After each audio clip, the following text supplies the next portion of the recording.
जनसत्ता संपादकीय गति 110 शब्द प्रति मिनट। Be ready. 3, 2, 1 स्टार्ट। विधानसभा चुनावों में कांग्रेस के बेहद लचर प्रदर्शन को लेकर पार्टी अध्यक्ष सोनिया गांधी का चिंतित होना स्वाभाविक है। ऐसा इसलिए भी कि कांग्रेस लोकसभा और विधानसभा चुनावों में लगातार अपनी जमीन खो रही है। हालांकि इस वक्त 3 राज्यों पंजाब, राजस्थान और मध्य प्रदेश में उसकी सरकारें हैं और महाराष्ट्र व झारखंड में वह सहयोगी दल के रूप में सत्ता में है। लेकिन हकीकत यह है कि उसका जनाधार खिसकता जा रहा है। दिनों दिन कमजोर पड़ती इस स्थिति को लेकर कांग्रेस में मंथन की बात तो होती रही, लेकिन हुआ कुछ नहीं, बल्कि समस्याएं बढ़ती जा रही हैं।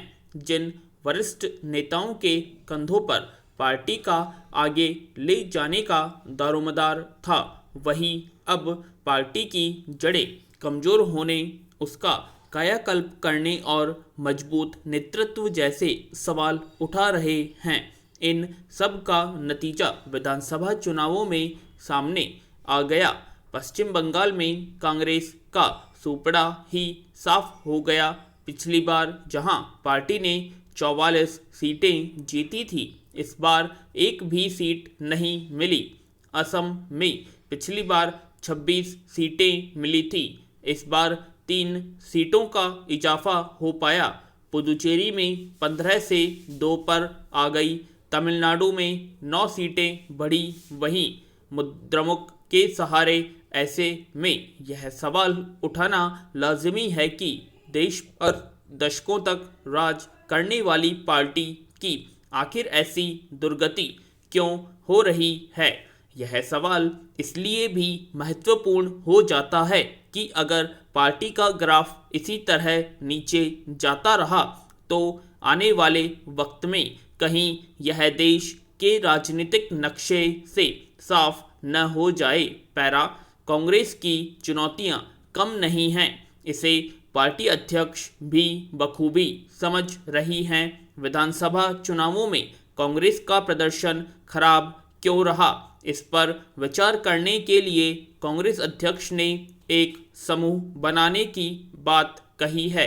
उनका यह कहना कि अब चीज़ों को दुरुस्त करना होगा, इस बात की स्वीकारोक्ति है कि पार्टी की हालत खस्ता है। अब भी ध्यान नहीं दिया गया तो इसे रसातल में जाने से कोई नहीं बचा पाएगा। 2022 और 2023 के विधानसभा चुनाव, 2024 में लोकसभा चुनाव होने हैं। ऐसे में कांग्रेस ने अगर अब आंखें नहीं खोली और संगठन को मजबूत नहीं किया तो इस बार की हार से भी ज़्यादा बुरे नतीजे देखने को मिल सकते हैं। इसलिए यह मौका है कि इस बार के नतीजों को सबक के रूप में लिया जाए और भविष्य की तैयारी की जाए। पैरा इस बात से कोई इनकार नहीं करेगा कि कांग्रेस अंदरूनी संकटों से जूझ रही है। पार्टी की कमान किस दूरदर्शी नेता को सौंपी जाए, इसे लेकर लंबे समय से ऊहापोह बना हुआ है। पार्टी कार्यकर्ताओं पर तो इसका असर पड़ ही रहा है, साथ ही उन लोगों पर भी जो अभी भी कांग्रेस को सत्ता के नए विकल्प के रूप में देखते हैं। इससे जनता में यह संदेश जा रहा है कि जो पार्टी अपने अध्यक्ष का चुनाव नहीं कर पा रही, वह सत्ता क्या संभालेगी। पिछले साल 15 अगस्त को पार्टी के 23 वरिष्ठ नेताओं ने संगठन चुनाव करवाने और मजबूत व सक्रिय नेतृत्व के लिए कांग्रेस अध्यक्ष को चिट्ठी भी लिखी थी, लेकिन पार्टी को नया अध्यक्ष नहीं मिल पाया। अब महामारी संकट के कारण पार्टी अध्यक्ष का जून में होने वाला चुनाव फिलहाल टल गया है और सबसे दुखद तो यह है कि पार्टी कैसे चले, कौन अध्यक्ष हो, इसे लेकर वरिष्ठ नेताओं के एक बड़े खेमे की सोच अलग है। जाहिर है पार्टी का अंदरूनी संकट कहीं ज़्यादा गंभीर है और नेतृत्व का मुद्दा इसके केंद्र में है।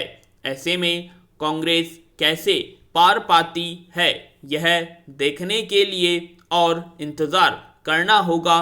पैरा पिछले महीने राजनीतिक प्रेक्षकों ने अपने आकलनों में इस बात की संभावना जता दी थी कि असम में के राजनीतिक समीकरण में मुद्दों के समानांतर नेताओं के कद पद का जो गणित बना है, उसमें चुनावों के बाद कुछ नई तस्वीरें उभरेंगी, मगर वह चौंकाने वाली नहीं होगी। दरअसल किसी चुनाव में अगर सत्ताधारी पार्टी को जीत मिलती है तो उसका श्रेय आमतौर पर तत्कालीन नेतृत्व को मिलता है। इस लिहाज से देखें तो असम में जीत के बाद सर्बानंद सोनोवाल का पक्ष मजबूत लग रहा था, क्योंकि लगातार 5 साल की सत्ता के बाद उनके नेतृत्व में लड़े गए चुनाव में भाजपा ने अपने सहयोगियों के साथ राज्य में मजबूत जीत दर्ज की। मगर राजनीति में पर्दे पर जो दिखता है उससे इतर भी कई तस्वीरें आकार ले रही होती हैं। राज्य सरकार में ऊंचा कद रखने वाले हिमंत बिस्वा शर्मा ने जमीनी स्तर पर इस चुनाव में भाजपा की वापसी के ठोस रास्ते तैयार किए और यही वजह है कि काफ़ी जद्दोजहद और आशंकाओं के बावजूद भाजपा ने राज्य में फिर से अपनी सत्ता बरकरार रखने में कामयाबी हासिल की। माना जा रहा है कि इस चुनाव में भाजपा के जितने भी विधायकों ने जीत हासिल की है, उसमें हिम्मत सिंह के समर्थकों की तादाद बड़ी है। पैरा यों भी हिमंत बिस्वा शर्मा को असम में राजनीति के एक कुशल बाजीगर के तौर पर देखा जाता रहा है। इसलिए अगर मौजूदा राजनीतिक गणित के साथ साथ भविष्य की बिसात के मद्देनज़र भाजपा की ओर से उन्हें असम की कमान सौंपी गई है, तो यह स्वाभाविक ही है। गौरतलब है कि हिमंत एक समय कांग्रेस की राजनीति के एक मजबूत स्तंभ के तौर पर जाने जाते थे और भाजपा के कट्टर विरोधी थे, लेकिन यह एक आम आकलन हो चुका है कि राजनीति में किसी का पक्ष स्थायी नहीं होता। केंद्र में भाजपा की सरकार बनने के कुछ समय बाद ही हवा का रुख भांपकर हिमंत ने भाजपा का दामन थाम और अपने कौशल और प्रतिभा के बूते चंद सालों में इस कद तक पहुंचे कि पार्टी को उन्हें राज्य की कमान सौंपनी पड़ी।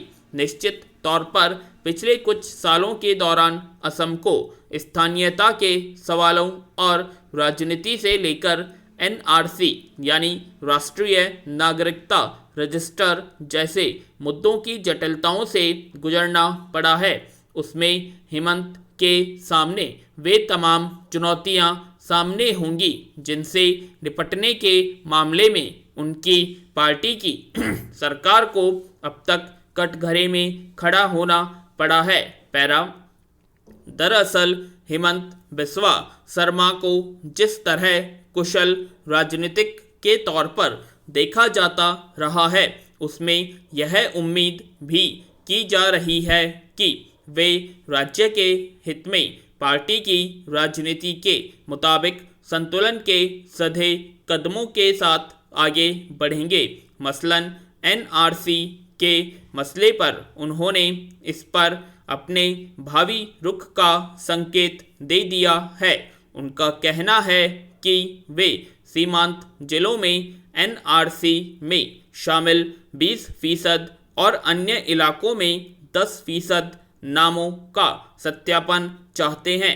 अगर नगण्य गलतियां पाई गईं तो मौजूदा एनआरसी का काम आगे बढ़ेगा। कोरोना महामारी और सालाना बाढ़ के संकट से निपटने को प्राथमिकता देने के साथ साथ उन्होंने असम के विद्रोही गुटों से शांति की अपील की ताकि राज्य को देश के शीर्ष 5 राज्यों में शामिल कराया जा सके। पूर्ण विराम।